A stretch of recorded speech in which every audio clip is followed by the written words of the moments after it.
Здравейте и добре дошли в канала на Български врати Унисон. Преди време ви показахме снимки на входни врати от серия Дизайн, монтирани в жилищна сграда K1 Residence, която е един от най-новите проекти на RST EOD в град Стара Загора. Днес сме тук на място, за да ви покажем малко повече от просто снимки.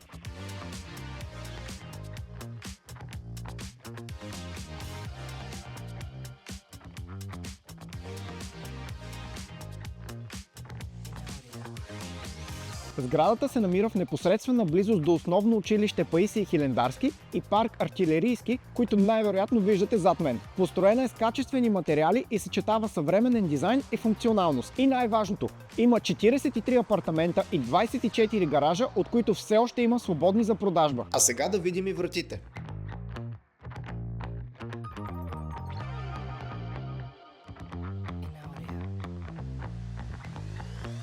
Апартаментите са оборудвани с поръчкови модели от серия Дизайн, с различни цветове на крилото и касата, с первази до тавана и гравирани номерата на апартаментите. А отвътре направихме входните врати бели, за да са в унисон с белите интериорни врати, които строителят е избрал за повечето апартаменти. Тръгваме си от сградата на K1 Residence, а ако искате да получите повече информация за сградата, апартаментите и гаражите, можете да влезете в техния сайт, който ще бъде изписан ето тук. А ако искате да оборудваме и вашата сграда с врати, можете да ни изпратите запитване на info@unisondoors.com.